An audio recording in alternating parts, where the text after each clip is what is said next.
අයිබෝන් පුදේදුවේ 2023 උසස් පෙළ පන්තිය පටන් අරගෙන අද 5 වෙනි දවස.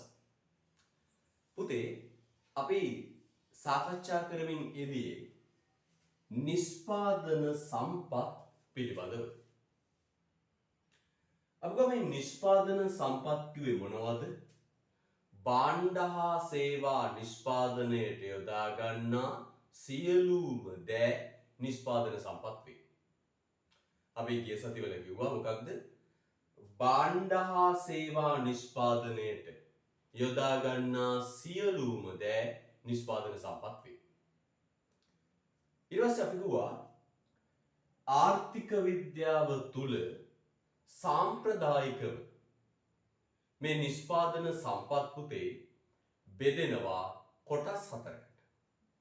ඒ තමයි භූමිය, ශ්‍රමය, ප්‍රාග්ධනය සහ ව්‍යවසාය. භූමිය, ශ්‍රමය, ප්‍රාග්ධනය සහ ව්‍යවසාය. අපි පහුගිය සතියේ මේ භූමිය කියන සාධකය සාකච්ඡා කළ අවසන් කරා.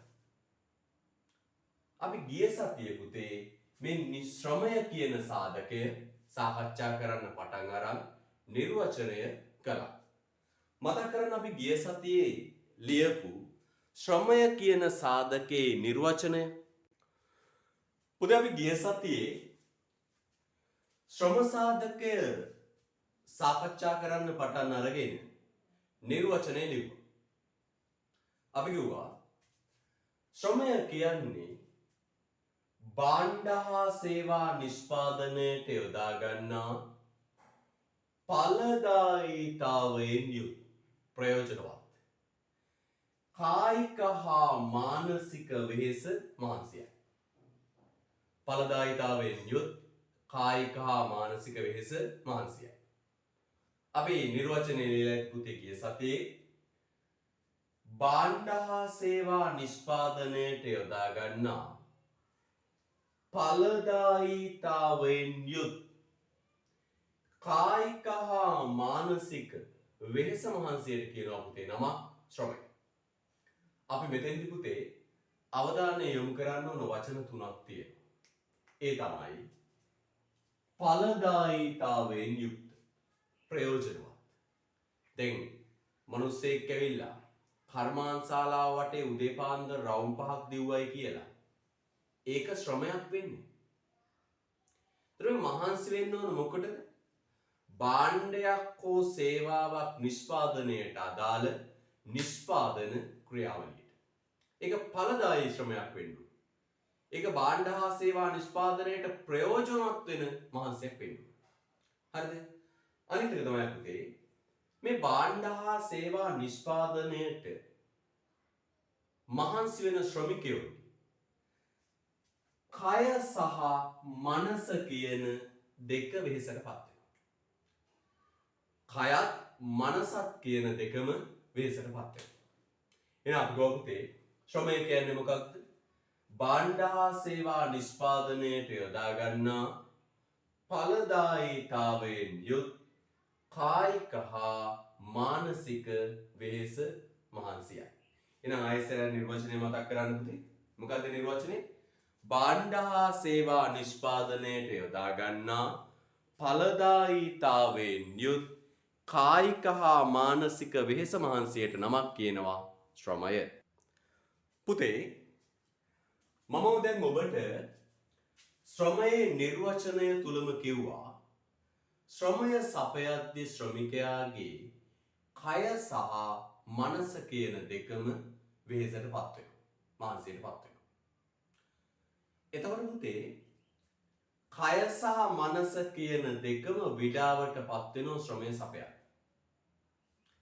එතෙන්දී වැඩිපුර වෙහෙසටපත් වෙන්නේ විඩාවටපත් වෙන්නේ කයද මනසද කියන එක මත ශ්‍රමය ප්‍රධාන කොටස් දෙකකට බෙදෙනවා. මොකද කිව්වේ පුතේ? ශ්‍රමය සපයද්දී මේ භාණ්ඩ හා සේවා නිෂ්පාදන ක්‍රියාවලිය තුල කටයුතු කරද්දී ශ්‍රමිකයාගේ කය සහ මනස කියන දෙකම වෙහෙසෙනවා. ඒ කය සහ මනස කියන දෙකම වෙහෙසෙද්දී වැඩිපුර වෙහෙසෙන්නේ කයද මනසද කියන එක මත ශ්‍රමය පුතේ කොටස් දෙකකට බෙදෙනවා. පුතේ ශ්‍රමය සපයද්දී රැකියාව කරද්දී මනස වෙහෙසෙනවාට සාපේක්ෂව කය වැඩිපුර වෙහෙසෙනවා නම් මනස වෙහෙසෙනවාට වඩා වැඩිපුර කය වෙහෙසෙනවා නම් එවැනි ශ්‍රමය අපි හඳුන්වනවා කායික ශ්‍රමයක් කියලා. මොකද දෙන භාණ්ඩ හා සේවා නිෂ්පාදනයට ශ්‍රමය සැපයීමේදී මනසට සාපේක්ෂව කය වැඩිපුර වෙහෙසෙනවා නම් අපි එවැනි ශ්‍රමය හඳුන්වනවා කායික ශ්‍රමය. මතක් කරගන්න පුතේ. මනසට වඩා වැඩිපුර කය වෙහෙසෙන්නේ. නේද? දහඩිය දාගෙන නේද? තාම අමාරුවෙන් අවුරාශ්මිය මැද නේද? මේ ශරීරය වෙහෙසලා ශ්‍රමය සපයන අය මෙන්න මේ අය. කම්කරුවා, පෙදරේරුවා, වඩුවා, දීවරයා, පතල්කරුවා. එන අපි කියනවා කායික ශ්‍රමයට අයිති වෙන රැකියා මොනවද? කම්කරුවා, පෙදරේරුවා, වඩුවා, දීවරයා, පතල්කරුවා. හැබැයි ඔබ වැරදියට අවබෝධයක් ගන්න එපා. මනස වෙහෙසෙන්නේ නැතුව නෙවෙයි. මනස වෙහෙසෙනවා. දැන් ගොවි මහත්තයා උදැල්ල අරන් ඔහෙ කොටාගෙන යනවද අල්ලපු ගෙදරයි නියරයි එහෙම කොටාගෙන යනවද? එහෙම නැහැ. මනස වෙහෙසෙනවා. නේද? හැබැයි මනසට වඩා වැඩිපුර වෙහෙසෙන්නේ යාගේ කය. එනම් පුතේ අපි කියනවා මනසට සාපේක්ෂව කය වැඩිපුර වෙහෙසවල කරන සපේන ශ්‍රමය අපි කියනවා කායික ශ්‍රමය. මොනවද පුතේ උදාහරණ? කම්කරුවා, පෙදරේරුවා, වඩුවා, දීවරයා, පතල් කරුවා. ඊට පස්සේ අපි ඒකේ අනිත් පැත්ත පුතේ.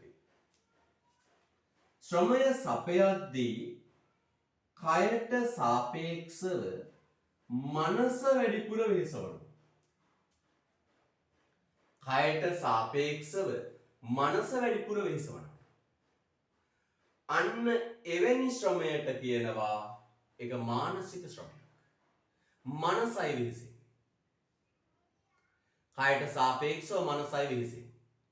මෙවර මානසික ශ්‍රමයට අයිති වෙන රැකියාවක් වෛද්‍යවරයා, ඉංජිනේරුවා, සැලසුම් ශිල්පියා, ගණකාධිකාරීවරයා, නීතිඥයා.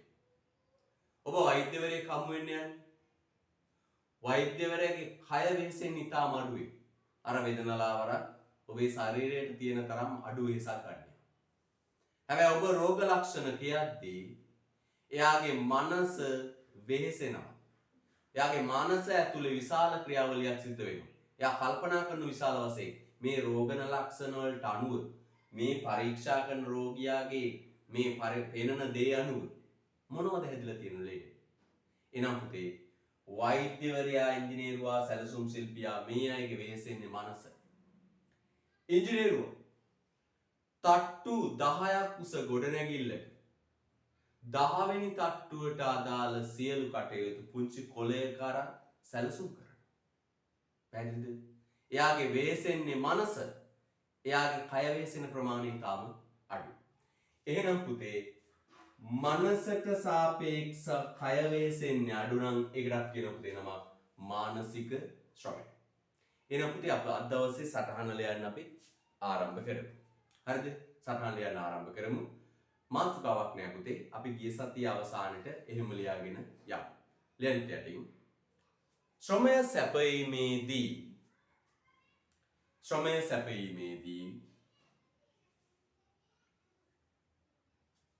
ශ්‍රමය සැපීමේදී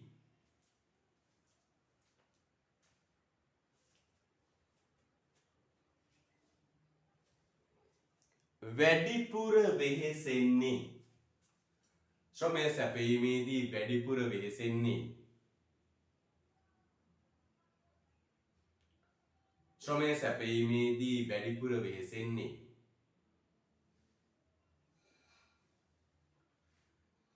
කයද මනසද යන්න මත ශ්‍රමය සැපීමේදී වැඩිපුර වෙහෙසෙන්නේ කයද මනසද යන්න මත.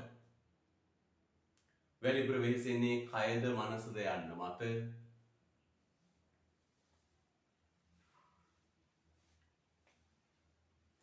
ශ්‍රමය කොටස් දෙකකට බෙදේ. වැඩිපුර වෙහෙසෙන්නේ කයද මනසද යන්න මත. ශ්‍රමය කොටස් දෙකකට බෙදේ. වැඩිපුර වෙහෙසෙන්නේ කයද මනසද යන්න මත. ශ්‍රමය කොටස් දෙකකට බෙදේ. right? අංක 1 දාලා ලියන්න පුතේ. කායික ශ්‍රමය. අපි ඒක ලියලා අනිත් එක ලියමු. අංක 1 දාලා ලියන්න පුතේ කායික ශ්‍රමය. අංක 1 දාලා ලියන්න පුතේ මොකක්ද? කායික ශ්‍රමය. කායික ශ්‍රමය. මොකක්ද පුතේ කායික ශ්‍රමය කිව්වේ? මෙන්න මේක. මොකක්ද? ශ්‍රමය සැපයීමේදී මනසට සාපේක්ෂව කය වැඩිපුර වෙහෙසේ නම් එවැනි ශ්‍රමය කායික ශ්‍රමය ලෙස හැඳින්වේ. හරිද? right. ලියමු කැටින්. කායික ශ්‍රමය අංක 1 ලිව්වා. කායික ශ්‍රමය දැන් යට තේරෙනවා. ශ්‍රමය සැපයීමේදී ශ්‍රමය සැපයීමේදී ශ්‍රමය සැපයීමේදී ශ්‍රමය සැපයීමේදී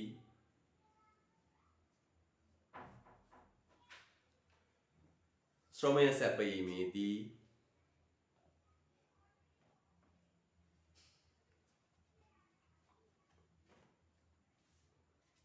ශ්‍රමය සැපයීමේදී මනසට සාපේක්ෂව ශ්‍රමය සැපයීමේදී මනසට සාපේක්ෂව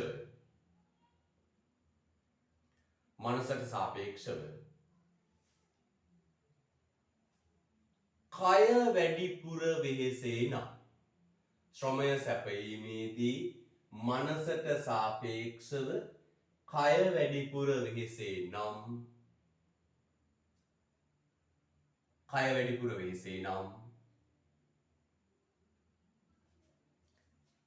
එවැනි ශ්‍රමය කය වැඩිපුර වෙහෙසේ නම් එවැනි ශ්‍රමය කය වැඩිපුර වෙහෙසේ නම් එවැනි ශ්‍රමය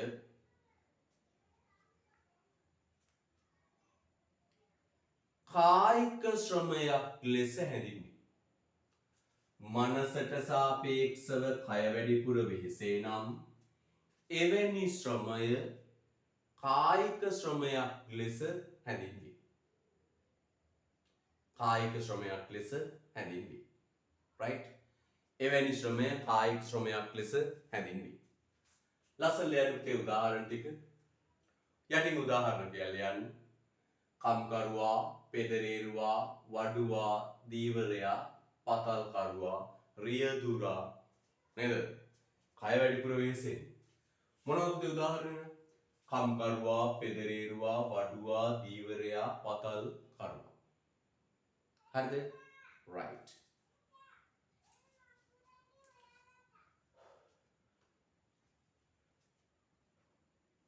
කම්කරුවා, පෙදරේරුවා, වඩුවා, දීවරයා, පතල්කරුවා. right. ඊට පස්සේ අංක 2 දාලා මානසික ශ්‍රමය.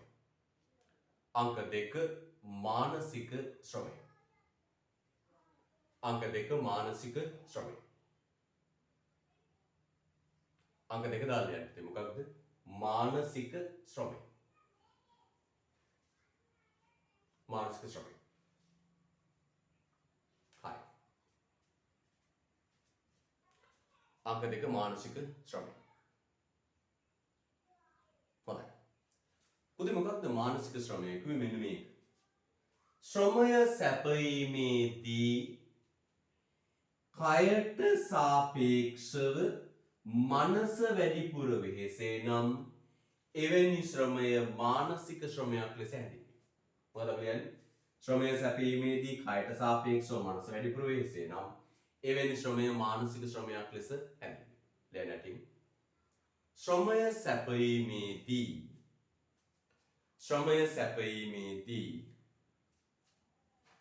ශ්‍රමය සැපයීමේදී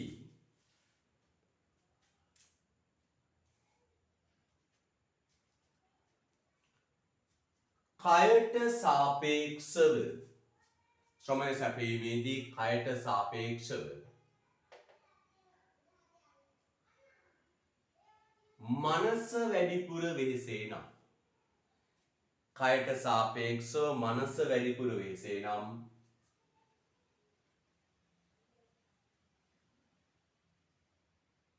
එවැනි ශ්‍රමය මනස වැඩිපුර වෙහෙසේ නම් එවැනි ශ්‍රමය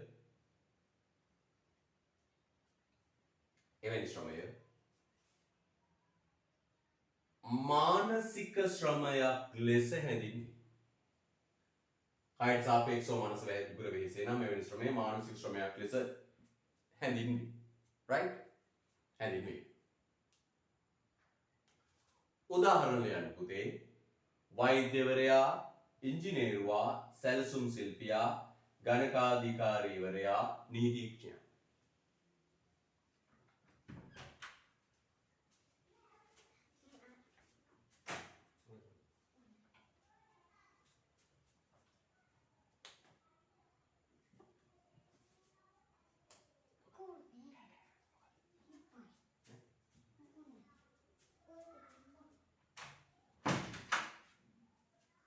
right. හොඳයි. මම ඔයාලගේ ප්‍රශ්නයක් අහනවා. මට කියන්න ශ්‍රම වෙළඳපළ තුලදී වැඩි වටිනාකම වැඩි වැටුපක් හමු වෙන්නේ කායික ශ්‍රමිකයන්ටද මානසික ශ්‍රමිකයන්ටද? මොකක්ද හේතුව? පුතේ මේකයි සිද්ධිය. ශ්‍රම වෙළඳපළ තුලදී වැඩි වැටුපක් ලැබෙන්නේ වැඩි මිලක් හම්බ වෙන්නේ මේ මානසික ශ්‍රමිකයන්ට. ඒකට හේතුව තමයි පුතේ මෙන්න මේක. කායික ශ්‍රමය සුලභයි. හැමෝ ගාවම තියෙන. නේද? සාමාන්‍යයෙන් නිරෝගී හැම පුද්ගලයා ගාම වැඩ කරන්න කය රිසවීමේ හැකියාව තියෙනවා. සුලභයි. ඒ නිසා මේ කායික ශ්‍රමයට හම්බෙන්නේ අඩු වටිනාකම. කම්කරුවෙක් ගත්තොත් රුපියල් 1800ක් වගේ අද නියම වෙලා තියෙනවා. දිනක වැඩ. කම්කරුවෙක්. මානසික ශ්‍රමය කියට තමයි පුතේ වැඩි වටිනාකමක් හම්බෙන්නේ. පුතා දැන් ඔය විශේෂඥ වෛද්‍යවරයෙක් බලන්නකො. විශේෂඥ වෛද්‍යවරයෙක් channel කරන්න කොළඹ පෞද්ගලික රෝහලක. සාමාන්‍යයෙන් විශේෂඥ වෛද්‍යවරයෙක් උපරිමේ රෝගියෙකු පරීක්ෂා කරන්නේ විනාඩි 5ක්.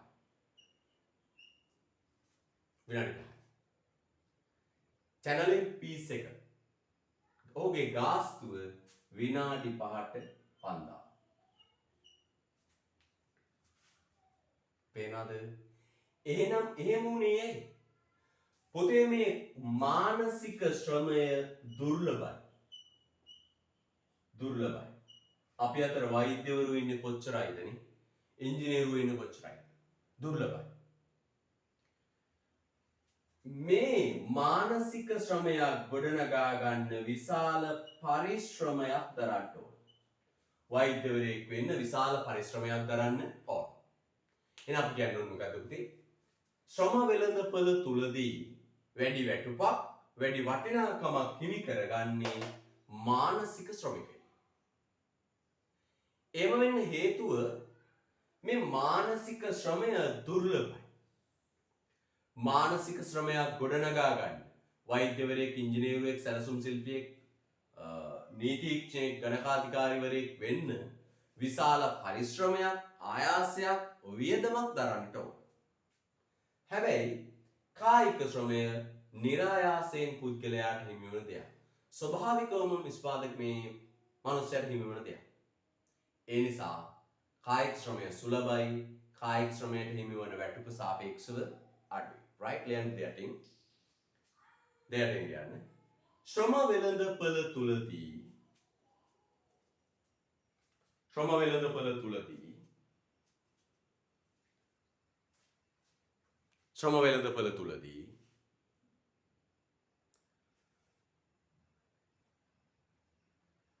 කායික ශ්‍රමයට වඩා ශ්‍රම වෙළඳපොළ තුලදී කායික ශ්‍රමයට වඩා ශ්‍රම වෙළඳපොළ තුලදී කායික ශ්‍රමයට වඩා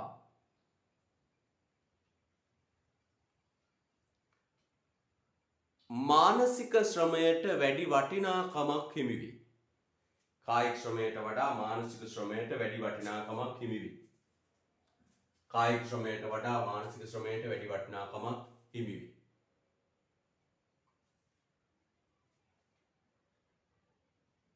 හේතුව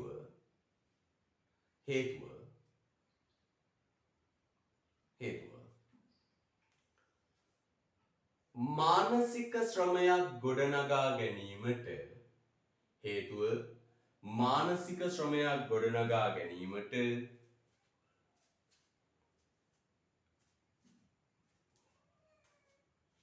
මානසික ශ්‍රමයක් ගොඩනගා ගැනීමට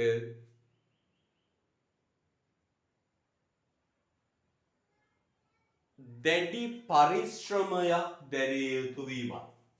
මානසික ශ්‍රමයක් ගොඩනගා ගැනීමට දැඩි පරිශ්‍රමයක් දැරිය යුතු වීමයි.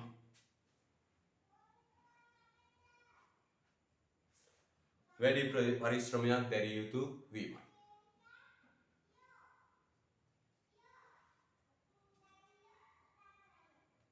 පරිශ්‍රමයක් දැරිය යුතු වීමයි. එනිසාම මානසික ශ්‍රමිකයින්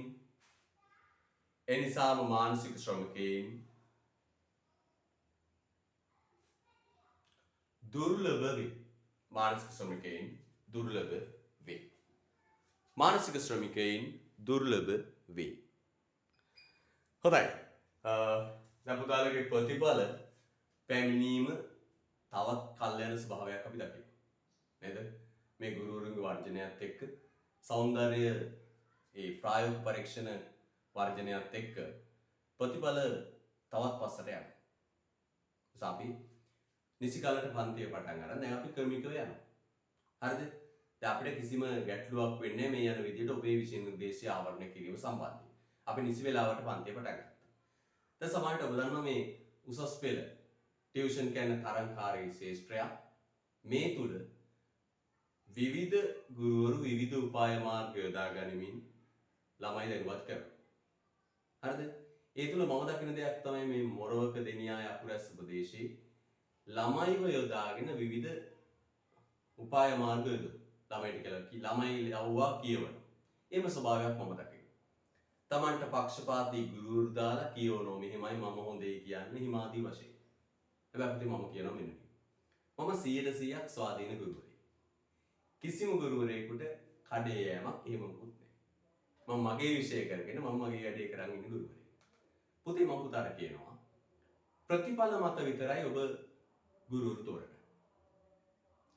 2020 අවුරුද්දේ මෙන්න දිස්ත්‍රික්කයේ අපේ ප්‍රතිඵල 3 6 8 9 11 17 23 28 මේ ප්‍රමුඛයි.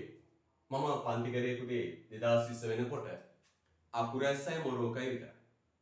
මේ අකුරැස්ස සහ මොරවක කියන නගර දෙකෙන් ඉදිරිපත් කරපු ළමයින්ගේ මෙන්න මේ ප්‍රතිඵලත් ඇතුළුව 45 දෙනෙකුට විශ්වවිද්‍යාල වරම් ලැබුණා. මාතර දිස්ත්‍රික්කේ පුරාදු වල නෙවෙයි. දෙනියායේ ඉඳන් මාතර දක්වා උරුබොක්කෙන් පටන් අරන් මාතර දක්වා නෙවෙයි. මේ මොරවකයි අකුරැස්ස නගර දෙකෙන් විතරයි. මේ දරුවන් පිළිබඳ මම විස්තර ඔබට ඡායාරූප සහිතව දාලා ඇති. මෙතන පටන් ගත්තොත් මේ 28 රෑන්ක් එක තියෙන්නේ ලක්ෂි කල්මිනි ගොඩපිටිය ජාතික පාසල. ඔබ දන්නවත් ඇති ප්‍රධාන ශිෂ්‍ය නායිකාව ඉන්න. හරිද? මේ ඕන දරුවෙක්ගේ විස්තර, දරුවෝ ගොඩක් විස්තර මම සපයලා තියෙනවා ඔබට. මේ ඕන විස්තරයක් ඔබ දන්න. මේ ඔබේ ප්‍රදේශයේ දරුවෝ. සමහර වැඩි ඕනවට වඩා කතා කරන්න නැති. හැබැයි පුතා මතක තියාගන්න මෙන්න මේ. පෙරුණු කලයේදී නොසැලෙසේ අපි නිහඬව උගන්වගෙන අපේ වැඩේ කරගෙන යනවා. හැබැයි ප්‍රතිඵල නැති හිස් බොල් අය බොරු සද්ද දාගෙන ළමයිව ග්‍රහණය කරගන්න උත්සාහ කරනවා. සමහර ගුරුවරු ඉන්නවා පුතේ. දිස්ත්‍රික්කේ පළවෙනි 54 එකම එක ළමයයි. මේ හොඳට බලන්න. දිස්ත්‍රික්කේ 54 එකම එක ළමයයි. ළමයි 3400ක් දිස්ත්‍රික්කේ පුරා දුවලා අල්ලගෙන හැබැයි ප්‍රතිඵල තියෙන්නේ 54ක් කියලා. ඒ හිස් ප්‍රතිඵල. පැහැදිලිද? නේ හොඳට බලන්න පළවෙනි 54 එකයි කියන්නේ. ඒක ප්‍රතිඵලය හිස්. හැබැයි ඒ අය පුතේ බොහෝ උපක්‍රමශීලීව දරුවන් අල්ලා මේ උසස් පෙළ ළමුන් තම ව්‍යාපාරය සඳහා අල්ලා ගන්නා ස්වභාවයක් අපි දකිනවා. ඒ අපි කියන්නේ බුද්ධියෙන් විමසන්න. ඔබට කවුරු හරි කියනවා නම් යම් ගුරුවරයෙක් ගැන ඒ ගුරුවරයා ආර්ථික විද්‍යාවට හොඳයි කියලා ඔබ අහන්න ඕන එකම ප්‍රශ්නය. ගිය අවුරුද්දේ ප්‍රතිඵල කොහොමද? පළවෙනි 54 ළමයි කී දෙනෙක් ඉන්නවද? විශ්වවිද්‍යාල කී දෙනෙක් ගියාද? ඔය ප්‍රශ්න විතරයි. ඔබට කවුරු හරි කියනවා ඉකෝන් සම්බන්ධයෙන් ගුරුවරයෙක් අනිවාර්යෙන් අහන්නේ වින විස්තරය.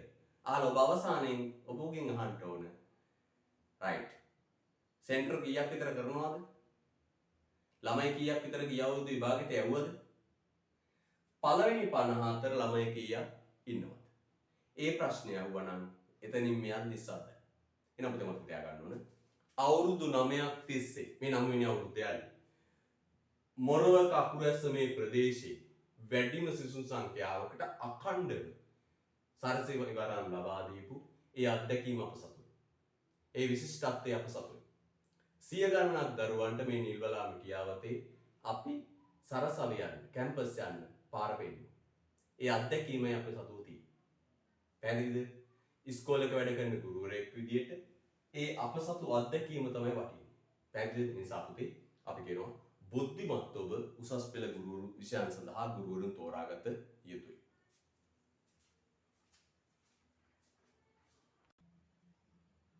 හොඳයි. අපි ළඟට යනවා පුතේ මාතෘකාව ශ්‍රම සාධකයේ ලක්ෂණ. ලියන්න පුතේ ලස්සන මාතෘකාව මොකක්ද? ශ්‍රම සාධකයේ ලක්ෂණ. ශ්‍රම සාධකයේ ලක්ෂණ.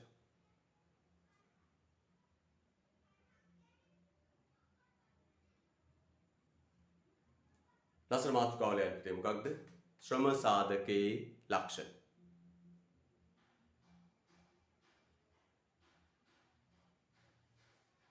හොඳයි. ශ්‍රම සාධකයේ ලක්ෂණ. දැන් අපි දන්නෝනේ කර්මාන්තශාලාවක තියෙනවා සාධක හතරක්. භූමිය, ශ්‍රමය, ප්‍රාග්ධනය, ව්‍යවසාය. සබාදාමින් දීපු සම්පත් ටික තියෙනවා. ඒක භූමිය. මිනිසා හදාගත්ත විවිධ උපකරණයන් සූත්‍ර කර්මාන්තශාලා තියෙනවා ප්‍රාග්ධනය. ව්‍යාපාර කටයුතු සංවිධානය කළ මෙහෙවන පුද්ගලයන් යා ව්‍යවසායකය. තව පුතේ තියෙනවා එහෙ මෙහෙ ගමන් කරමින් යහුසුලුව වැඩ කරන ශ්‍රමිකයෝ. තොර මේ අනෙකුත් සාධක එක්ක බලද්දී මේ ශ්‍රම සාධකයේ තියෙන විශේෂිත ලක්ෂණ මොනවද? ශ්‍රම සාධකයේ තියෙන විශේෂ ලක්ෂණ මොනවද? හරිද? right. අපි එක එක අරන් සාකච්ඡා කරමු. ලියන්න අංක 1 ශ්‍රමය ශ්‍රමිකයාගෙන් වෙන් කළ නොහැක. අංක 1 ලියන්න පුතේ මොකක්ද? ශ්‍රමය ශ්‍රමිකයාගෙන් වෙන් කළ නොහැක. පළවෙනි එක ලියනවා පුතේ මොකක්ද? ශ්‍රමය ශ්‍රමිකයාගෙන් වෙන් කළ නොහැක. පළවෙනි එක කියන මොකක්ද පුතේ? ශ්‍රමය ශ්‍රමිකයාගෙන් වෙන් කළ නොහැක. පළවෙනි එක කියන මොකක්ද පුතේ? ශ්‍රමය ශ්‍රමිකයාගෙන් වෙන් කළ නොහැක. පළවෙනි ලක්ෂණය කියන මොකක්ද පුතේ? ශ්‍රමය ශ්‍රමිකයාගෙන් වෙන් කළ නොහැක. එතරම් ලියන්න පුතේ. එය මිනිසාට ආවේනික වූ දෙයකි. ශ්‍රමය ශ්‍රමිකයාගෙන් වෙන් කළ නොහැක. එය මිනිසාට ආවේනික වූ දෙයකි. එය මිනිසාට ආවේනික වූ දෙයක්. ශ්‍රමය ශ්‍රමිකයාගෙන් වෙන් කළ නොහැක. එය මිනිසාට ආවේනික වූ දෙයක්. මේ අහන්නකෝ. පුතේ අපිට යන්ත්‍රයක් නම් අයිතිකාරයෙක්ගෙන් වෙන් කළ අරගෙන ඉන්න පුළුවන්. ජිනසේන සමාගමේ වතුර පොම්පයක් නම් අපිට වතුර පොම්පේ නිෂ්පාදකයාගෙන් අයිතිකාරයෙක්ගෙන් වෙන් කළ අරගෙන අවිලා අපේ කර්මාන්තශාලාවේ වැට්ට යොදා ගන්න පුළුවන්. මැෂින් එකක් නම් එහෙමයි. පරිගණකයක් නම් අපිට වෙන් කළ අරගෙන අවිලා අපේ වැට්ට යොදා ගන්න පුළුවන්. හැබැයි පුතේ ශ්‍රමය සහ ශ්‍රමිකයා කියන්නේ එකට බද්ධ වෙලා තියෙන්නේ. මේ ශ්‍රමිකයාගෙන් ශ්‍රමය වෙන් කළ අරගෙනීමේ හැකියාවක් නේ. දැන් වෛද්‍යවරයා හම්බෙන්න ගියාම වෛද්‍යවරයාගේ ශ්‍රමයයි වෛද්‍යවරයා කියන්නේ එකට බද්ධ වෙලා තියෙන්නේ. වෛද්‍යවරයාගෙන් වෛද්‍ය ශ්‍රමය වෙන් කර ගැනීමේ හැකියාවක් අපිට ඇත්තේ නැහැ. එනම් පුතේ හොඳට මතක තියාගන්න. ශ්‍රම සාධකය ශ්‍රමිකයාට බද්ධ වෙලා තියෙනවා. ශ්‍රමය ශ්‍රමිකයාගෙන් වෙන් කළ අරගැනීමේ හැකියාවක් නැහැ. එහෙනම් අපි ශ්‍රම සාධකයේ පළවෙනි ලක්ෂණය ඉගෙන ගත්ත මොකක්ද පුතේ? ශ්‍රමය ශ්‍රමිකයාට බද්ධ වෙලා තියෙනවා. පැහැදිලිද? right. අංක 2 ලක්ෂණයට යන්න පුතේ. ශ්‍රමය සහ කාලය අතර ශ්‍රමය හා කාලය අතර ශ්‍රමය සහ කාලය අතර ශ්‍රමය සහ කාලය අතර ශ්‍රමය සහ කාලය අතර අන්තර් සම්බන්ධතාවයක් පවතී. ශ්‍රමය හා කාලය අතර අන්තර් සම්බන්ධතාවයක් පවතී.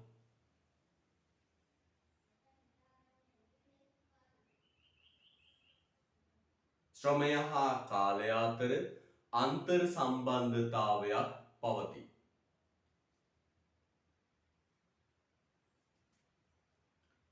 කාලය වැයවත්ම පවතී. කාලය වැයවත්ම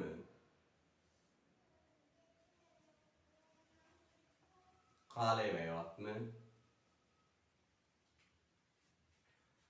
ශ්‍රමයද ඒ සමගම අහිමි වී යයි.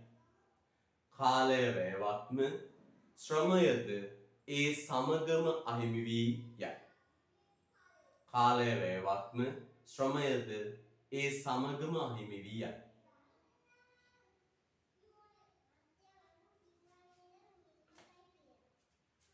එනිසා ශ්‍රමය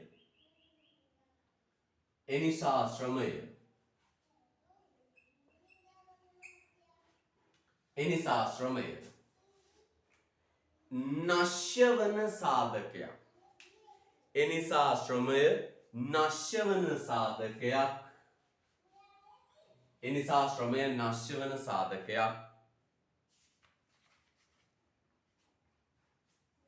ලෙසද හැඳින්වේ. එනිසා ශ්‍රමය නශ්‍ය වන සාධකයක් ලෙසද හැඳින්වේ. මේ බලන්න පුතේ හොඳට. මං කියවනේ ශ්‍රමය ශ්‍රමිකයාට බද්ධ වෙලා තියෙනවා. ශ්‍රමිකයාගෙන් වෙන් කරන්න බෑ. ඒ වගේම පුතේ මේ කාලය ගත වෙද්දී මේ ශ්‍රමිකයා වියපත් වෙනවා. කාලය වැය වෙද්දී මේ ශ්‍රමිකයා වියපත් වෙනවා. කාලයත් එක්ක මේ ශ්‍රමිකයා වියපත් වෙලා වැඩ කරන්න පුළුවන් ප්‍රමාණය අඩු වෙලා මොකෝ වෙන්නේ?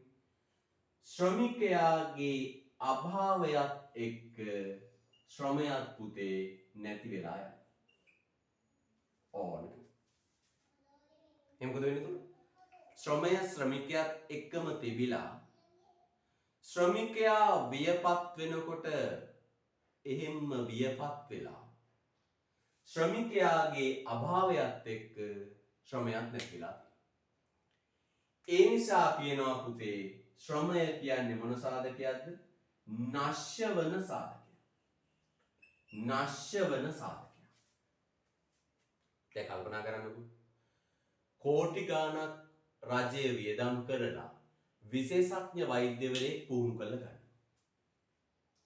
හැබැයි කොච්චර වේදම් කළාත් ඒ විශේෂඥ වෛද්‍යවරයා මිය යනවත් එක්කම ඔහුගේ ශ්‍රමයද අවසන් වෙනවා. තේරෙනවද පුතේ? එයනෝ කියන මොකක්ද? මේ අනෙකුත් සාධක අතරින් ශ්‍රමයේ තියෙන විශේෂ ලක්ෂණයක් තමයි ශ්‍රමය කාලයත් එක්ක විනාශ වෙලා නැති වෙලා යනවා. හැබැයි අනිත් ඒවා නෑනේ පුතේ. දැන් අපි දන්නවා සිරස මාධ්‍ය ජාලයේ අධිපතිතුමා නේද? මහරජා මහත්මයා පෞද්ගලික දවස්වල අභාවයටපත් වුණා. හැබැයි එතුමා අභාවයටපත් වුණා කියලා ඒ ප්‍රාර්ථනවත්කම් ඒ ව්‍යාපාර නැතිවීමක් සිද්ධ වෙන්නේ. ඒවා තවදුරටත් පවතිනවා පවතිලා යනවා. නේද? බස් එක අයිතිකාරයා මැරුණා කියලා බස් එක නැති වෙන්නේ. බස් එක අඛණ්ඩව නිෂ්පාදන කටයුතු වලට එනවා. ඉඩමක අයිතිකාරයා මැරුණා කියලා ඉඩම මුකුත් වෙන්නේ. හැබැයි පුතේ ශ්‍රමිකයා මැරෙනකොට ශ්‍රමය එහෙම අවසන් වෙනවා. එහෙනම් ශ්‍රමය කියන්නේ මොන සාධකයක්ද පුතේ? කාලයත් එක්ක සම්බන්ධ වෙලා කාලයත් එක්ක අභාවයට ගින් අවසන් වන සාධකයක්. මේ යන්ත්‍රෝපකරණ කර්මාන්තශාලා ඉඩම් වගේ දීර්ඝ කාලයක් පවතින දෙයක් අඛණ්ඩව පවතින දෙයක් නෙවෙයි. පැහැදිලිද? right. යන් ඊළඟට යන්නේ ශ්‍රමය සමජාතීය නොවි. ශ්‍රමය සමජාතීය නොවි. ශ්‍රමය සමජාතීය නොවි. ශ්‍රමය සමජාතීය නොවි. ශ්‍රමය සමජාතීය නොවි. ශ්‍රමය සමජාතීය නොවි. ඒ කියන්නේ මේක. සමජාතීය කියන්නේ එකම ජාතිය නෙවෙයි. මේ ශ්‍රමය කියන්නේ එකම ජාතියක් නෙවෙයි. දැන් බලන්නකෝ. ගුරුවරයෙක්ගේ ශ්‍රමය එක විදියක්. රියදුරෙක් ශ්‍රමය සපයන්නේ තව විදියකට. දලු කඩන මිනිස්සෙක් ශ්‍රමය සපයන්නේ තවත් විදියකට. නේ? පාරාතු ගාන මිනිස්සෙක් ශ්‍රමය සපයන්නේ තවත් විදියකට. නේද? අන්න පුතේ මේ ශ්‍රමය කියන්නේ එකම ජාතියක එකම ස්වරූපයක සාධකයක් නෙවෙයි. විවිධයි. ශ්‍රමිකයෝ 10ක් ගත්තොත් ශ්‍රමය සපයන ආකාරය 10 විදියක්. ශ්‍රමිකයෝ 10ක් ගත්තොත් ශ්‍රමය සපයන ආකාරය 10 විදියක්. ඒ විතරක් නෙවෙයි පුතේ. එකම රැකියාව කරන ශ්‍රමිකයෝ ගත්තත් ඔවුන්ගේ ඵලදායීතාව වෙනස්. එකම රැකියාව කරන 10 දෙනෙක් ගන්න. ඒ අයගේ ඵලදායීතාව වෙනස්. දැන් අපි ගියොත් පුතේ අපි තේයිඩමට යවුවොත් දලු කඩන්න 10 දෙනෙක්. තේයිඩමට යවුවොත් දලු කඩන්න 10 දෙනෙක්. අපි දකින්න ලක්ෂණය මොකක්ද? 10 දෙනා කඩන දලු ප්‍රමාණය 10ක්. 10 දෙනාගේ දලු ප්‍රමාණය 10ක්. එන අපි කියනවා පුතේ ශ්‍රමය සමජාතීය සාධකයක් නෙමෙයි. ඒ කියන්නේ විවිධයි. එකම රැකියාවක් ගත්තත් ඵලදායීතාව වෙනස්. ලියන්න තේතෙන්ද පුතා වාක්‍යයක්. එක් ශ්‍රමිකයාගේ ශ්‍රමය සපයන ස්වභාවය එක් ශ්‍රමිකයාගේ ශ්‍රමය සපයන ස්වභාවය එක් ශ්‍රමිකයාගේ ශ්‍රමය සපයන ස්වභාවය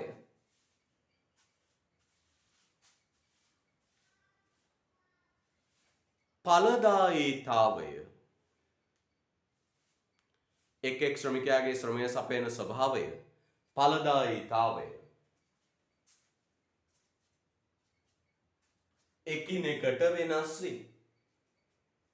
එකිනෙකට වෙනස් වේ. right. යන් ඊළඟ ඊළඟ ලක්ෂණය ඊළඟ ලක්ෂණය ලියන්න. ලියන්න ඊළඟ ලක්ෂණය පුතේ. ශ්‍රම සාධකයේ වටිනාකම තීරණය කිරීමේ හැකියාව. ශ්‍රම සාධකයේ වටිනාකම තීරණය කිරීමේ හැකියාව. ශ්‍රම සාධකයේ වටිනාකම තීරණය කිරීමේ හැකියාව ශ්‍රමිකයාට පවතී. ශ්‍රම සාධකයේ වටිනාකම තීරණය කිරීමේ හැකියාව ශ්‍රමිකයාට පවතී. ශ්‍රම සාධකයේ වටිනාකම තීරණය කිරීමේ හැකියාව ශ්‍රමිකයාට පවතී. මේ අනුවට ශ්‍රම සාධකයේ වටිනාකම තීරණය කිරීමේ හැකියාව ශ්‍රමිකයාට පවතී. මේ අනුව මම මේ උදාහරණයක් ගන්නම්කෝ. ඔන්න පුතාලා ගෙදර වැඩට එනවා මිනිස්සෙක්. පුතාලා ගෙදර වැඩට එනවා මිනිස්සෙක් වත්ත සුද්ධ කරන්න. හරිද? එයිල මේ මිනිස්සා හැන්දෑවට වැඩ කරලා වැඩ ඉවර වෙනවා. මම අහන ප්‍රශ්න පුතේ. පුතා කැමති මුදලක් ඒ මිනිස්සයාට දෙනවද? එයා කැමති මුදල ඔයා එයාට දෙනවද? මොකද ඇහුවේ? දැන් ඔබේ ගෙදර වැඩ කරපු මිනිස්සයා හැන්දෑවට වැඩ ඇරලා යන්න හදනවා. ඒතර ඔබ කැමති මුදලක් ඒ මිනිස්සයාට දෙනවද? නැත්නම් එයා කියන මුදල ඔබ දෙනවද? ඔව්. ඒ මිනිස්සයා කිව්වොත් 1800යි මගේ ගාණ කියලා. අපි මේ මුදල එයාට දෙමු. මේසන් බාස්තුන් නැහැ වැඩ කළා. හැන්දෑවට කියනවා මම වැඩ කරන්න රුපියල් 2500 මේ දවස්. අපි කියනවා රයිට් 2500 දෙන්න. එහෙනම් පුතේ ශ්‍රමයේ වටිනාකම කොච්චරයිද කියලා තීරණය කිරීමේ හැකියාව ශ්‍රමිකයා සතුයි. අපි උසස් පෙළ ඉවර වෙලා රස්සාවක් හොයාගෙන යද්දි විවිධ ස්ථාන වලින් අහනවා අපිට ගෙවන පඩිය කීයද? අපිට ගෙවන පඩිය කීයද? වැටුප අහගෙන ගිහිල්ලා අපිට කැමති පඩියක් තියෙන තැනක අපේ කැමැත්තට ගැළපෙන පඩියක් තියෙන තැනක අපි රැකියාව කරනවා. එහෙනම් ශ්‍රමයේ වටිනාකම තීරණය කිරීමේ හැකියාව ශ්‍රමිකයා සතුයි. right? ඊළඟ යන්නේ ශ්‍රමය සජීවී සාධකයක් වීම. ශ්‍රමය සජීවී සාධකයක් වීම. ශ්‍රමය සජීවී සාධකයක් වීම.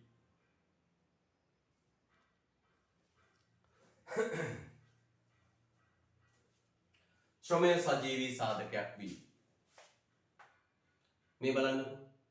අපි ගියොත් කර්මාන්තශාලාවකට අර යන්ත්‍ර සූත්‍ර ගොඩනැගිලි මෙවලම් උපකරණ පරිගණක පද්ධති මේ සියල්ල අජීවී පරණයි. මේ සියල්ල පරණයි අජීවී. හැබැයි පුතේ කර්මාන්තශාලාව ඔබම ඔබ දුවමින් නේද? මෙහි යමින් නිෂ්පාදන ක්‍රියාකාරකම් වල නිරත වෙන සජීවී සාධකය තමයි ශ්‍රමය. එහෙනම් නිෂ්පාදන කර්මාන්තශාලාවේ ගොඩනැගිල්ල යන්ත්‍ර භූමිය මෙවලම් උපකරණ පරිගණක පද්ධති සංනිවේදන උපකරණ ප්‍රවාහන භාණ්ඩ ලොරි බස් ට්‍රක් නැව්කාර සියල්ල අජීවී පරණයි. හැබැයි එක සම්පතක් තියෙනවා. ඒ සම්පත තමයි සජීවී සම්පත. ගනුදේ ශ්‍රමය. ශ්‍රමය. එහෙනම් ශ්‍රමය කියන්නේ සජීවී සම්පත. ලියමු ඊළඟ ලක්ෂණය. කේවල් කිරීමේ හැකියාව පැවතීම. කේවල් කිරීමේ හැකියාව පැවතීම.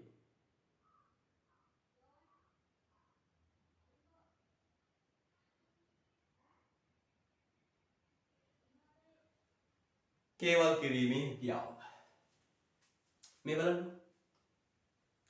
කේවල් කරන්න පුළුවන්. අපි දන්නවා මේ දවස්වල ගුරුවරු ඇත්තටම පාසල් ගුරුවරයෙකුට පුතා සොච්චම් වැටුපක් හම්බෙන්නේ. සොච්චම් වැටුපක් පාසල් ගුරුවරට හම්බෙන්නේ බෙදලා බැලුවොත් රුපියල් 1200ක් වගේ හම්බෙන්නේ දවසකට. දිනක වැටුප 1200ක් වගේ. දැන් මේ දවස්වල ගුරුවරු මොකද කරන්නේ? පාසල් ගුරුවරු. ගුරුවරු පුතේ ආණ්ඩුවට කේවල් කරනවා. බලපෑම් කරනවා. අපේ වැටුප වැඩි කරන්න. සේවකයෝ හිමයි පුතේ. තම වෘත්තීය අයිතිවාසිකම් වෙනුවෙන් වැටුප් වැඩි කර ගැනීම සම්බන්ධයෙන් සේවක සුබ සාධනයන් සම්බන්ධයෙන් ආණ්ඩුවට විවිධාකාරයන්ගෙන් බලපෑම් කරනවා. කේවල් කරනවා. ආණ්ඩුවට ඒ රජයේ සේවකයන් පෞද්ගලික අංශතිය නිතරම කේවල් කරනවා බලපෑම් කරනවා. ඔය පුතේ අපි ලියුවේ ශ්‍රම සාධකයේ ලක්ෂණ. අනිකුත් සාධක එක්ක බලද්දි ශ්‍රම සාධකයේ ලක්ෂණ.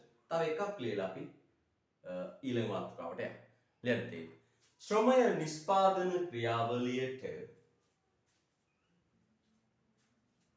ශ්‍රමය නිෂ්පාදන ක්‍රියාවලියට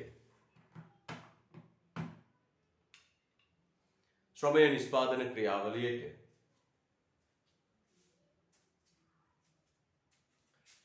සැපයීම වෙනුවෙන් කරනු ලබන ගෙවීම.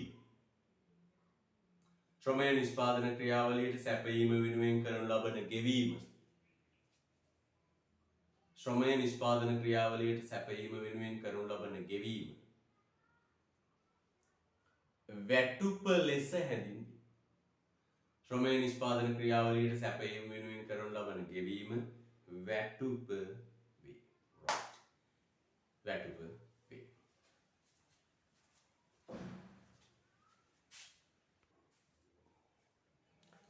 ලැබෙන ඊළඟ මාතෘකාව ශ්‍රම බල කාය. ශ්‍රම බල කාය.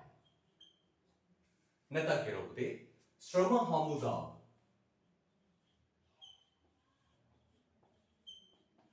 ශ්‍රම බල කාය ශ්‍රම හමුදාව. ලස්සන මාතෘකාවක්.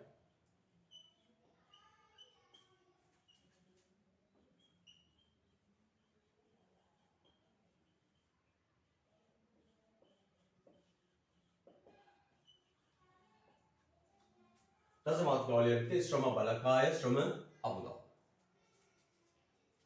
පුතේ හමුදාව බලකාය නේද? යුද හමුදාව කියන්නේ මොකක්ද පුතේ? යුද්ධ කරන්න සූදානමින් ඉන්න පිරිස නේද? ඔය බලකාය හමුදාව කියන වචන අපිට එන්නේ හමුදාව ආශ්‍රිතව නේද? එතකොට කියන මොකක්ද? යුද්ධ කරන්න සූදානමින් ඉන්න පිරිස යුද හමුදාව යුද බලකාය. පුතේ ශ්‍රම බලකාය කියන්නේ මෙන්න මේකයි. මේ රටක භාණ්ඩ හා සේවා නිෂ්පාදනය කියන ක්‍රියාන්විතයට භාණ්ඩ හා සේවා නිෂ්පාදනය කියන ක්‍රියාන්විතයට මේකත් එක යුද්ධයක්. ශ්‍රමය සැපයීමට සූදානමින් ඉන්න. ශ්‍රමය සැපයීමට සූදානම් පිරිස ගණනය කළොත් පුතේ යන්නේ ඉලක්කමට අපි කියනවා ශ්‍රම බල කාය. මොකද කියන්නේ? ශ්‍රම බල කාය. එහෙනම් කියනකොට මෙන්න මෙහෙම. කොහොමද කියන්නේ? රටක භාණ්ඩ හා සේවා නිෂ්පාදන ක්‍රියාවලියට හරිද? රටක භාණ්ඩ හා සේවා නිෂ්පාදන ක්‍රියාවලියට හරිද? ශ්‍රමය සැපයීමට සූදානමින් සිටින පුද්ගල පිරිසට අපි නමක් කියනවා ශ්‍රම බල කාය. ශ්‍රම බල කාය. එහෙනම් මොකද කියන්නේ?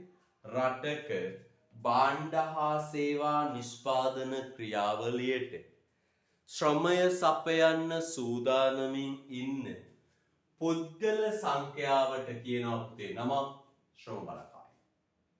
පුතේ අපේ රටේ මේ ශ්‍රම බලකාය ගණනය කරන්න ජනගහනය තුලින් ශ්‍රම බලකාය කොච්චර ඉන්නවද? වැඩ කරන්න සූදානම් පිරිස කොච්චර ඉන්නවද කියලා ගණනය කරලා සංඛ්‍යා දත්ත ඉදිරිපත් කරන්නේ ලංකාවේ ජනලේඛන හා සංඛ්‍යා ලේඛන දෙපාර්තමේන්තුව. කවුද පුතේ මේ ශ්‍රම බලකායට අදාළ දත්ත අපිට ඉදිරිපත් කරන්නේ? ජනලේඛන හා සංඛ්‍යා ලේඛන දෙපාර්තමේන්තුව. පැහැදිලිද? right. එහෙනම් අපි කියනවා කවුද මේ තොරතුරු අපිට ඉදිරිපත් කරන්නේ? ජනලේඛන හා සංඛ්‍යා ලේඛන දෙපාර්තමේන්තුව. පැහැදිලිද? right. යා. ජනලේඛන හා සංඛ්‍යා ලේඛන දෙපාර්තමේන්තුව. පුද අපි වාක්‍යයක් ලියාගනිමු. ශ්‍රී ලංකාවේ ශ්‍රම බලකාය පිළිබඳ තොරතුරු ලබා දෙන්නේ ශ්‍රී ලංකාවේ ශ්‍රම බලකාය පිළිබඳ තොරතුරු ලබා දෙන්නේ ශ්‍රී ලංකාවේ ශ්‍රම බලකාය පිළිබඳ තොරතුරු ලබා දෙන්නේ ශ්‍රී ලංකාවේ ශ්‍රම බලකාය පිළිබඳ තොරතුරු ලබා දෙන්නේ ශ්‍රී ලංකාවේ ශ්‍රම බලකාය පිළිබඳ තොරතුරු ලබා දෙන්නේ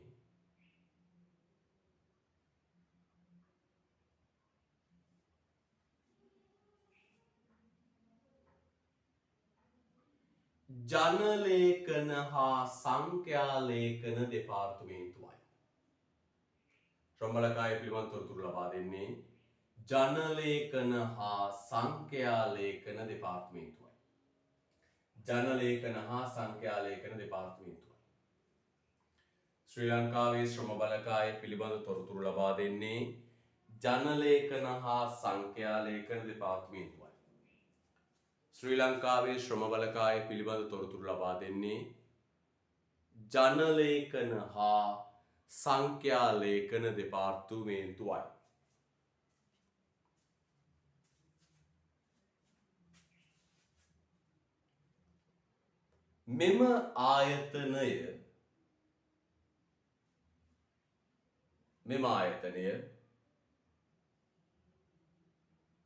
මෙම ආයතනය කාර්තුමය වශයෙන් පවත්වන මෙම ආයතනය කාර්තුමය වශයෙන් පවත්වන මෙම ආයතනය කාර්තුමය වශයෙන්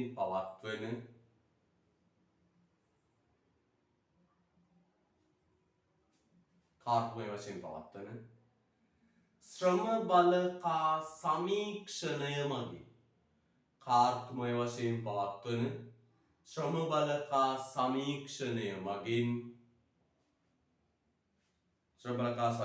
මගින්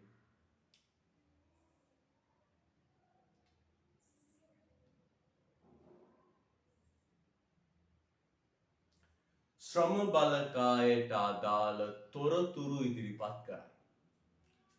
ශ්‍රම බලකා සමීක්ෂණය මගින් ශ්‍රම බලකායට අදාළ තොරතුරු ඉදිරිපත් කරයි. right? තොරතුරු ඉදිරිපත් කරයි.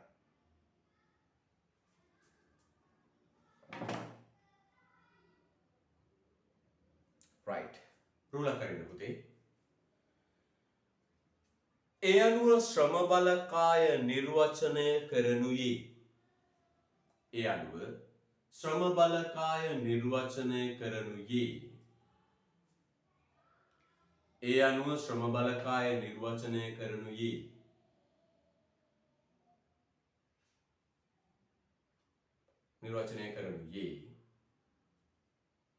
රතු පෙන් අතර ගන්න පුතේ. මෙන්න ශ්‍රම බලකාය නිර්වචනය කරනුයේ ඒ අනුව ශ්‍රම බලකාය නිර්වචනය කරනුයේ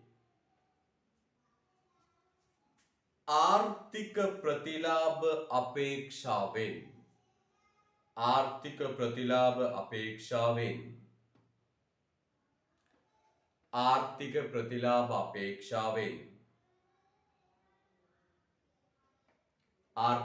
අපේක්ෂාවෙන්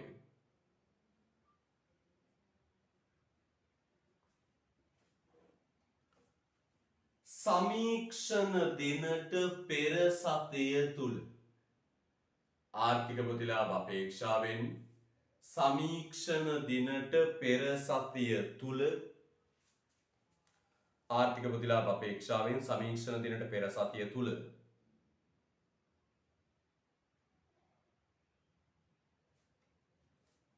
වැටුපක් හෝ ආර්ථික ප්‍රතිලාභයක් අපේක්ෂාවෙන් සමීක්ෂණ දිනට පෙර සතිය තුල වැටුපක් හෝ ආර්ථික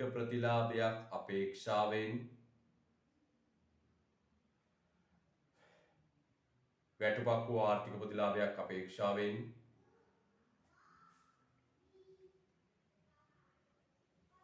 රැකියාවක් කරන හෝ රැකියාවක් කරන හෝ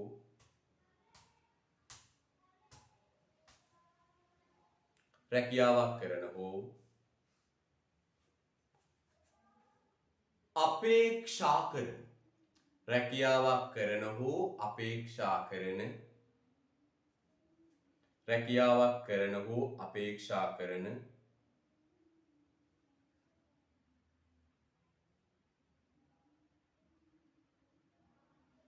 රැකියාවක් කරන හෝ අපේක්ෂා කරන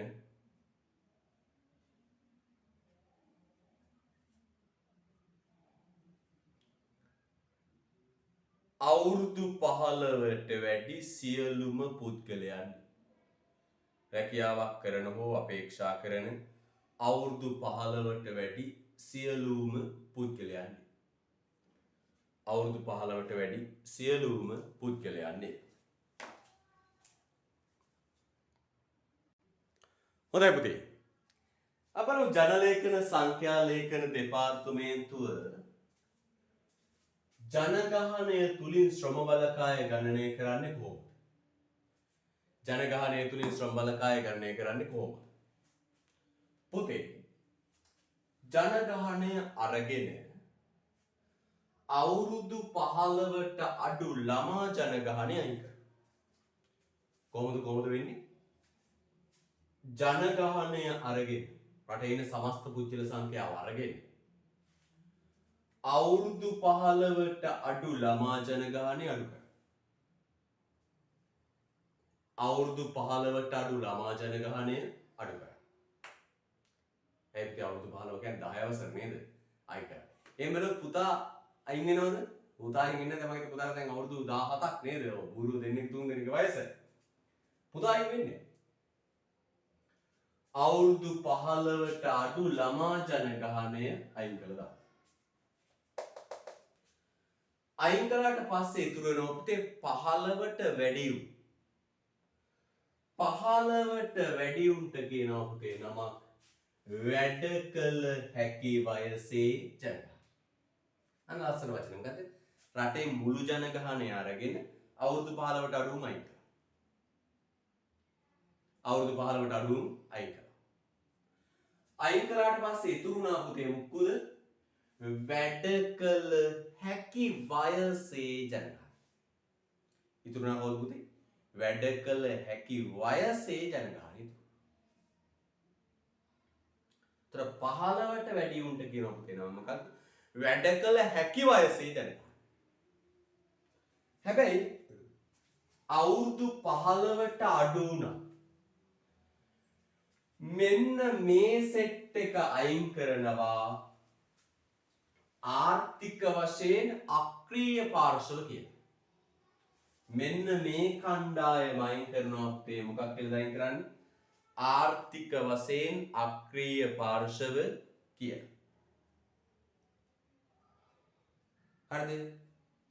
ආර්ථික වශයෙන් අක්‍රීය පාර්ශව කියලා අයින් කරනවා. කවුද අයින් කරන්නේ? පූර්ණ කාලීන ශිෂ්‍යයන්, විශ්‍රාමිකයන්, පූර්ණ ආබාධිතයන්, ගෘහණියන්, ස්වයං සේවා වියුක්තුන්. පූර්ණ කාලීන ශිෂ්‍යයෝ අයින් කරනවා. ඒ අය ශ්‍රමය සපයන්නේ නැහැ, ෆුල් ටයිම් ඉගෙන ගන්න එක කරන්නේ. විශ්‍රාමිකයෝ අයින් කරනවා. එයා සේවයෙන් බැහැර වෙච්ච අය. පූර්ණ ආබාධිතයෝ කිසිම වැඩක් කරන්නේ නැති ආබාධිතයෝ ටික අයින් කළා. ගෘහණියෝ අයින් කරනවා. රස්සාවක් කරන්න නැතුව ගෙදරට වෙලා ඉහුම් පිහුම් කටයුතු කරගෙන ඉන්න, ගෙදර අතුපතු ගාමින් ඉහුම් පිහුම් කටයුතු කරගෙන ඉන්න ගෙදර ඉන්න ගෘහණියෝ අයින් කරනවා. ස්වයං සේවා වියුක්තවන් අයින් කරනවා. ස්වයං සේවා වියුක්තවන් කියන්නේ තමන්ගේ කැමැත්තෙන් රස්සාවක් නොකර රැකියා නොකර ඉන්න අය. කෙටිම කිව්වොත් රත්යාදුකාරයෝ. තමන්ගේ කැමැත්තෙන් රස්සාවක් කරන්න නැතුව රත්යාදුකාරයෝ. බෝක්කුඩ නැවතිලා නේද පුතා දන්නවනේ. ආන්නේ. එහෙනම් පුතේ කවුද අයින් කරන්නේ? අවුරුදු 15ට වැඩි ජනගහනය අරගෙන මේ ටික අයින් කළා දාන්න. කයිද අයින් කරන්නේ? පූර්ණ කාලීන ශිෂ්‍යයන්, විශ්‍රාමිකයන්, පූර්ණ ආබාධිතයන්, ගෘහණියන් සහ ස්වයං සේවාව යුක්ත වුණා. අයික. අන්න මේ අයට මොකක් කියලාද අයින් කරන්නේ? ආර්ථික වශයෙන් අක්‍රීය පාර්ශ්ව. අක්‍රීය පාර්ශ්වනේ හොඳේ. ආර්ථික වශයෙන් අක්‍රීය පාර්ශ්ව. ඊට පස්සේ පුතේ ඉතුරු වෙනව මොකක්ද? ආර්ථික වශයෙන් සක්‍රීය පුද්ගල සංඛ්‍යාව ඉතුරු. මේ ආර්ථික වශයෙන් සක්‍රීය පුද්ගල සංඛ්‍යාවට තමයි කියන්නේ පුතේ මොකක්ද? ශ්‍රම බල කාය. මේ ආර්ථික වශයෙන් සක්‍රීය ශ්‍රමය සපයන්න සූදානම් පුද්ගල පිරිසට තමයි කියන්නේ මොකක්ද? ශ්‍රම බල කාය. පොතේ ශ්‍රම බල කාය බෙදෙනවා කොටස් දෙකකට. මොකද කොටස් දෙක? සේවා නියුක්ත පුද්ගල සංඛ්‍යාව, සේවා වියුක්ත පුද්ගල සංඛ්‍යාව. පුතේ මතක තියාගන්න වැරදි මතයක් තියෙන මිනිස්සු අතර මොකක්ද? මේ වැඩ කරන මිනිස්සු ටික තමයි ශ්‍රම බලකාය කියන්නේ. වැඩ කරන දැනට රස්සා කරන මිනිස්සු ටික තමයි ශ්‍රම බලකාය කියන්නේ. නෑ පුතේ. රස්සාවක් කළත් එයා ශ්‍රම බලකායේ, රස්සාවක් කරන්න සූදානමින් ඉදියත් එයා ශ්‍රම බලකාය. මේ බලන්න සේවා නියුක්ත පුද්ගල සංඛ්‍යාව කොයි දැනට රස්සා කරන අය. දැනට රස්සාවක් කරත් එයා පුතේ වැටෙනවා මොකටද? ශ්‍රම බලකායට. සේවා වියුක්ත පුද්ගලයෝ කියන්නේ මේකයි. රස්සාවක් නෑ. දැන් රස්සාවක් කරන්නේ. හැබැයි රස්සාවක් හොයමින් ඇවිදිමින් ඉන්න. අයදුම් පත්‍ර යොමු කරමින් විවිධ පාර්ශවයන් දැනුවත් කරමින් රැකියාවක් හොයාගන්න උත්සාහ කරමින් ඉන්න. පුද්ගල කණ්ඩායමට කියනොත් ඒ සේවා වියුක්ත පුද්ගල සංඛ්‍යාව. මේ අය පුතේ රස්සාවක් දුන්නු ගමන් දැන් විශ්වවිද්‍යාලයෙන් එළියට ආපු ගමන් රැකියාවක් හොයමින් පසු වෙනවා. ඒ රැකියාවක් හොයමින් නේද? අයදුම් පත්‍ර යොමු කරමින් ඉන්න මේ පුද්ගලයන් කියනවා සේවා වියුක්ත පුද්ගල. එහෙනම් හොඳට මතක තියාගන්න රස්සාවක් කළත් එයා ශ්‍රම බලකායේ, රැකියාවක් අපේක්ෂාවෙන් රස්සාවක් නොකර ඉඳියත් එයා ශ්‍රම බලකායේ. right? දැන් ලස්සනට පුතේ මේ බෝඩ් එක පිටපත් කරගන්න. සම්පූර්ණ ලස්සනට තා පැහැදිලිව වැඩ කරන්න ඕන පුතේ. මේ සාමාන්‍ය පෙළ නෙවෙයි. හරිද? උසස් පෙළ වගකීමෙන් වැඩ කරන්න මේ විශ්වවිද්‍යාලයට තෝරගන්න විභාගය. මේ ඔබේ ජීවිතේ තීරණාත්මක විභාගය. හරියට පිළිවෙලට දශමෙට වැඩ කරන්න ඕන. ලස්සනට මේක දාන්න.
ඉක්මන් කරන්න.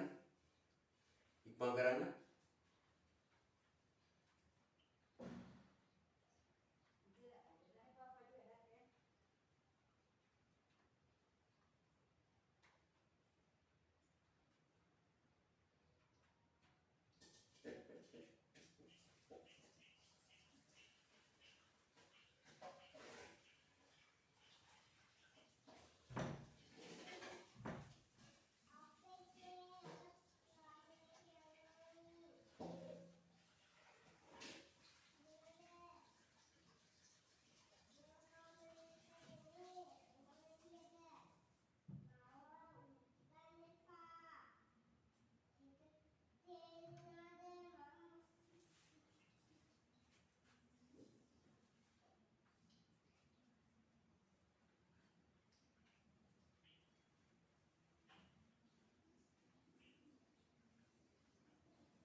හොඳයි.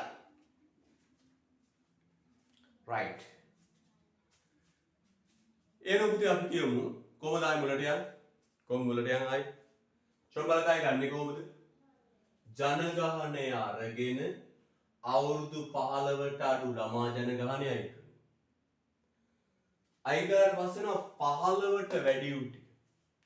ඔය 15ට වැඩි උන්ට කියනවා නමක් පුතේ මොකක්ද? වැඩ කළ හැකි වයසේ ජනගහනය. ඔය 15ට වැඩි උන්ට කියනවා පුතේ නම මොකක්ද කියන්නේ? වැඩ කළ හැකි වයසේ ජනගහනය. හැබැයි වැඩ කළ හැකි වයසේ වුණත් ඔක්කොම ගන්න. මෙන්න මෙව්ව අයින් කරන්න. මුක්කුද?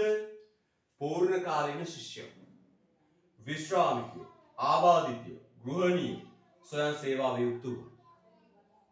අයින් කළාට පස්සේ නෝ පුතේ ආර්ථික වශයෙන් සක්‍රීය පුද්ගල සංඛ්‍යාව. ඒ ආර්ථික වශයෙන් සක්‍රීය පුද්ගල සංඛ්‍යාව තමයි කියන්නේ පුතේ ශ්‍රම බලකාය. ශ්‍රම බලකාය හැදෙන්නේ පුතේ කෑලි දෙකකින්. දැනට රැකියා කරන අය සේවා නියුක්ත පුද්ගලයෝ. රස්සාවක් දැන් කරන්නේ රස්සාවක් හොයමින් ඇවිදිනු. රස්සාවක් ලබා ගැනීමේ අපේක්ෂාවෙන් පසුයි. අන්නේ සේවා වියුක්ත පුද්ගල සංඛ්‍යාව. ওই දෙකේ එකතු වෙයි. හරිද? right. ලියපිට චූටි මාතෘකාවක් කැල්ලා ශ්‍රම බලකාය ගණනයේදී ජනගහනයෙන් ඉවත් කරන පාර්ශව. චූටි මාතෘකාවක් කැල්ලා ක්ලියර්.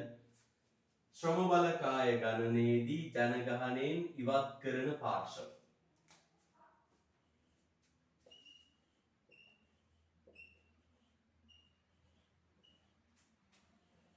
ඉවත් වෙන පාර්ශව. පුතේ ඉස්සර ඔය පරණ ක්‍රමවේදයටදී ගර්භණී මාතාවුන් අයින් කරා. නමුත් දැන් එහෙම අයින් කිරිලක් නැහැ. ගර්භණී සමය කියන්නේ මේ తాවකාලික සිද්ධාන්තයක්. පුතා දන්නෝ ඉස්කෝලේ මිස්ලා දේ දරුවා ලැබෙන්න ඕන මෙන්න තියා පාසල් එන්න. එහෙම ප්‍රශ්නයක් නැහැ. ඒක අයින් කරන්නේ. ඉස්සර ගර්භණී මාතාව අයින් කරා දැන් අයින් කරන්නේ. ඉස්සර පූජ්‍ය පක්ෂය අයින් කරා. දැන් පූජ්‍ය පක්ෂය අයින් කිරීමක් සිදු කරන්නේ නැහැ පුතේ. පූජ්‍ය පක්ෂය කරන්නේ අවශ්‍යතාව වුණාට කිරීමක්. මොකද්ද ඒ? පූජ්‍ය පක්ෂය කරන්නේ පුතේ මේ ආධ්‍යාත්මික සංවර්ධනය කියන අවශ්‍යතාව. ඒක අවශ්‍යතාවක්. ඒක වැදගත් කටයුත්තක් සලකනවා. දැන් ඉවත් කිරීමක් සිදු කරන්නේ. අපි දන්න බොහෝ භික්ෂුන් වහන්සේලා පාසල් තුර ගුරුවරු විදියට වටිනා සේවයක් ඉටු කරමින් ඉන්නවා. ඒතර භික්ෂුන් වහන්සේලා පූජ්‍ය පක්ෂය කියලා අයින් කළොත් ගුරු සේවයේ වගේ සේවාවන් වල නිරත වෙන්න පූජ්‍ය පක්ෂය අපිට ඉවත් කරන්න සිද්ධ වෙනවා. එහෙම අයින් කිරීමක් දැන් සිද්ධ වෙන්නේ. right දැන් පුතේ අංක දාලා ලියන්න. 1 2 3 4 5 6 අවුරුදු 15ට ළමා ජනගහනයේ පූර්ණ කාලීන ශිෂ්‍යයන්, විශ්‍රාමිකයන්, පූර්ණ ආබාධිතයන්, ගෘහණියන්, ස්වයං සේවා වියුක්ත වූවා. ලස්සන 1 2 3 4 5 කියලා.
හරි.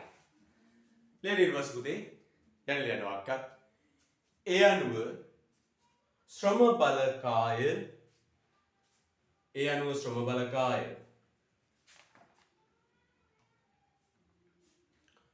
කොටස් දෙකකි. ඒ අනුව ශ්‍රම බලකාය කොටස් දෙකකි. ඒ අනුව ශ්‍රම බලකාය කොටස් දෙකකි. ඒ අනුව ශ්‍රම බලකාය කොටස් දෙකකි. ඒ අනුව ශ්‍රම බලකාය කොටස් දෙකකි. ඒ අනුව ශ්‍රම බලකාය කොටස් දෙකකි.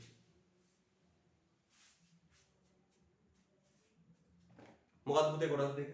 සේවා නියුක්ත පුද්ගල සංඛ්‍යාවයි සේවා වියුක්ත පුද්ගල සංඛ්‍යාවයි. අපි ලියමු පුතේ එක. සේවා නියුක්ත පුද්ගල සංඛ්‍යාව. දෙක. සේවා වියුක්ත පුද්ගල සංඛ්‍යාව. සේවා වියුක්ත පුද්ගල සංඛ්‍යාව. සේවා නියුක්ත පුද්ගල සංඛ්‍යාවයි සේවා වියුක්ත පුද්ගල සංඛ්‍යාව.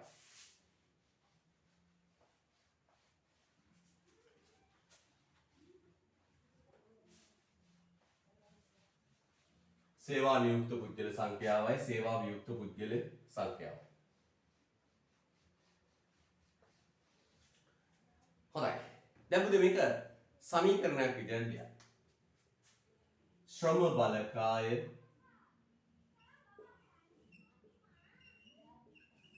සමානයි සේවා නියුක්ත පුද්ගල සංඛ්‍යාව. ජන සංඛ්‍යාවක ප්‍රශ්නයක් නැහැ. සේවා නියුක්ත පුද්ගල සංඛ්‍යාව ධන සේවා වියුක්ත පුද්ගල සංඛ්‍යාව. සේවා වියුක්ත පුද්ගල සංඛ්‍යාව. ලස්සන ලියලා කොට ගන්න.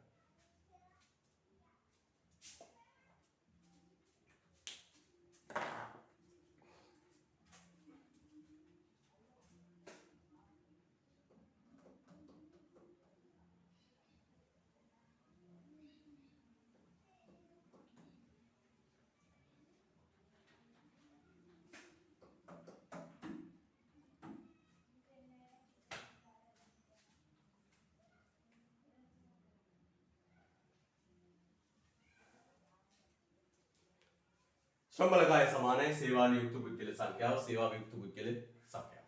හරි එහෙනම් පුතේ අපි අදට පන්ති අවසන් කරනවා. එහෙනම් පුතේ ප්‍රතිඵල උසැනින් රට යහපත් තත්ත්වයක තිබුණොත් අපි සාමාන්‍ය පන්ති ආරම්භ කිරීම සිද්ධ කරනවා. හරිද? right. එහෙනම් නිවසට වෙලා අධ්‍යයන කටයුතු නිරත වෙමින් බොහොම පරිස්සමට ඉන්න. හරිද? හරි ආයුබෝවන් පුතේ තෙරුවන් සරණයි.